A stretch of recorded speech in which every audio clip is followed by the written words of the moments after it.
में आखिर ये नियोजित शिक्षक कौन है और सरकार के इस फैसले से उन्हें क्या फायदा होने वाला है, ये समझ लीजिए। ग्रामीण स्तर पर बेरोजगार युवाओं को रोजगार के अवसर जो है मुहैया कराने और शिक्षकों की कमी झेल रहे सरकारी विद्यालयों में साल 2003 से शिक्षक मित्र रखे जाने का फैसला किया गया था। उस समय 10वीं और 12वीं में प्राप्त किए गए अंकों के आधार पर इन शिक्षकों को 11 महीने के कॉन्ट्रैक्ट पर रखा गया।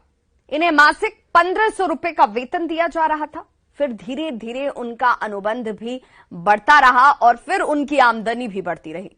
साल 2006 में इन शिक्षक मित्रों को ही नियोजित शिक्षक के तौर पर मान्यता दे दी गई। हालांकि बिहार सरकार ने समय समय पर नियोजित शिक्षकों के वेतन में वृद्धि की और वर्तमान नियोजित शिक्षकों में प्राइमरी टीचरों की अगर बात करें तो उन्हें 22,000 से लेकर 25,000 रुपए प्रति माह वेतन के तौर पर मिलते हैं। वहीं माध्यमिक शिक्षकों की बात कर ली जाए तो उन्हें 22,000 से लेकर 29,000 रुपए वेतन के तौर पर दिया जाता है। हाई स्कूलों में अगर हम बात करें तो हाई स्कूलों के ऐसे शिक्षकों को 22,000 से लेकर के 30,000 रुपए दिए जाते हैं। तो ये तब्दीलियां जो है वो समय समय पर नियोजित शिक्षकों के लिए सरकार की तरफ से की जाती रही हैं। अब ऐसे में ये समझते हैं कि राज्यकर्मी का दर्जा देने में सरकार को आखिर इतनी परेशानी क्या है, क्यों इतना लंबा वक्त लग गया। हालांकि अब उम्मीद तो जग गई है कि अगले महीने इसे लेकर के सरकार बड़ा फैसला करने जा रही है। नियोजित शिक्षकों की मांग पर अगस्त में इसे लेकर बैठक हुई। सीएम नीतीश कुमार ने महागठबंधन के नेताओं के साथ एक बड़ी बैठक की और नेताओं ने राज्यकर्मी का दर्जा देने के लिए स्क्रीनिंग की बात कही। कहा कि बिना स्क्रीनिंग राज्यकर्मी का दर्जा देना संभव नहीं है। वाम दलों ने बिना स्क्रीनिंग के, हालांकि देखिए इन तमाम दलों के बीच वाम दल जो कि महागठबंधन सरकार का सहयोगी भी है, उसने कहा कि बिना स्क्रीनिंग के ही उनकी मांग पूरी की जाए। सीएम ने नेताओं की बातों पर गौर करने के बाद उन्हें यह भरोसा दिलाया। हालांकि सीएम ने कहा कि गेहूं से भूसी निकालने के लिए स्क्रीनिंग जरूरी होती है। सूत्रों के मुताबिक सरकार ने शिक्षकों को राज्यकर्मी का दर्जा देने का मन बना लिया है। सिर्फ इसे लेकर अगर कुछ बाकी है तो वो उसकी कुछ औपचारिकताएं हैं, फॉर्मेलिटीज है, जिसे पूरी किया जाना चाहिए।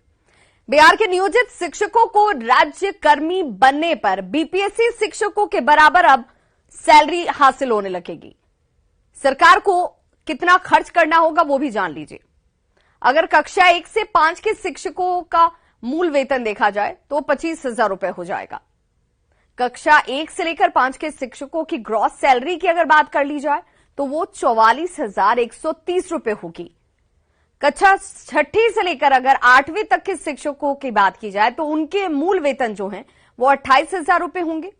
कक्षा 6 से लेकर 8वीं के शिक्षकों की अगर ग्रॉस सैलरी की बात की जाए वो तकरीबन 50,000 के आसपास पहुंचती है, 49,050 रुपए होगी।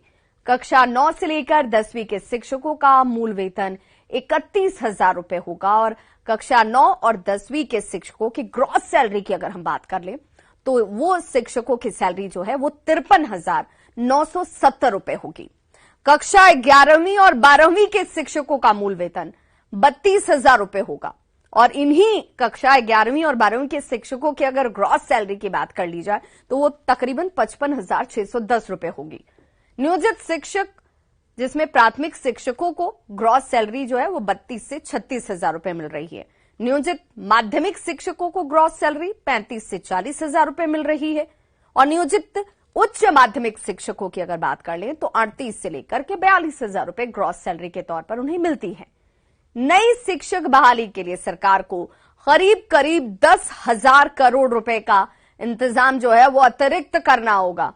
नियोजित शिक्षकों को राज्यकर्मी बनाने पर 4,000 करोड़ रुपए अतिरिक्त इंतजाम किए जाने होंगे और इस तरह नई व्यवस्था के लिए सरकार को तकरीबन अगर ओवरऑल एक फिगर आप देखेंगे तो तकरीबन 14,000 करोड़ का अतिरिक्त इंतजाम करना होगा।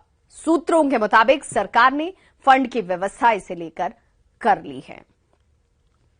तो ऐसे में ये तमाम व्यवस्थाएं की जा चुकी है और अब इंतजार किया जा रहा है उस फैसले का, उस ऐलान का।